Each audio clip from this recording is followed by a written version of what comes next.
Krishna. Mayapur Nitai Gour kitchen থেকে সবাইকে স্বাগতম। আপনারা কেমন আছেন? আশা করি ভগবানের কৃপায় ভালোই আছেন। অনেকদিন আপনাদের সাথে কিছুই শেয়ার করা হয়নি, তাই আজকে ভাবলাম আজকে গণিতের জন্য বুবের রান্নাগুলি শেয়ার করি। এইখানে আমি গণিতের জন্য এই যে মালপোয়া ভেজে নিচ্ছি, মালপোয়াটা ভাজা হচ্ছে। আর এইখানে আমি ভগবানের ভোগের জন্য অন্ন বেড়ে নিচ্ছি। দেখুন এই যে মালপোয়াটাও একটু কড়া করে মালপোয়াটা ভেজে নিলে, আর চালের গুঁড়ো দিয়ে যেহেতু মালপোয়াটা আমি ভাজা করছি,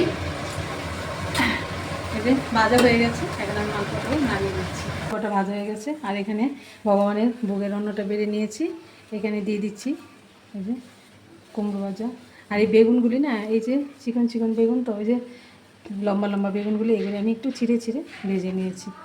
আর এখানে দিয়ে দিয়েছি পটল ভাজা, এখানে দিয়ে দিলাম কাঁকরোল ভাজা,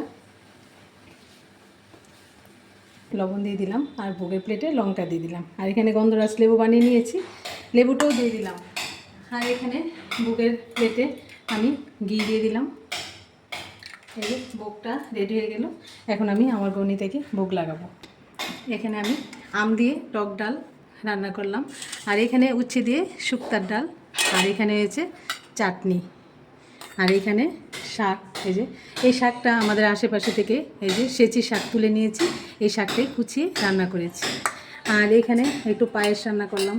আর এখানে আলু পটলের রসা, এখানে হয়েছে মুগ ডাল একটু ঘন ঘন করে নিয়েছি। আর এখানে লাবড়া, মানে সব রকম 10-15 রকম সবজি দিয়ে একটু লাবড়া করে নিলাম।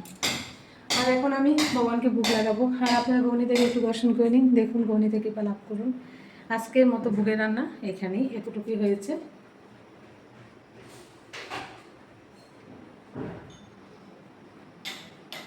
আমার গণিতে কিন্তু এখন মানে আগে ছিল নিচে, এখন উপরে চলে এসেছে। এর জন্য একটু মানে সিংহাসনটাও নতুন, ভগবানের ঘরটাও সব কিছু নতুনই।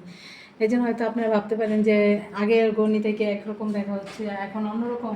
এর জন্য এটা একটা নতুনভাবে ভগবানকে আবার রাখা হয়েছে, যেহেতু আমরা নিচ থেকে উপরে চলে এসেছি, এর জন্য একটু অন্যরকম।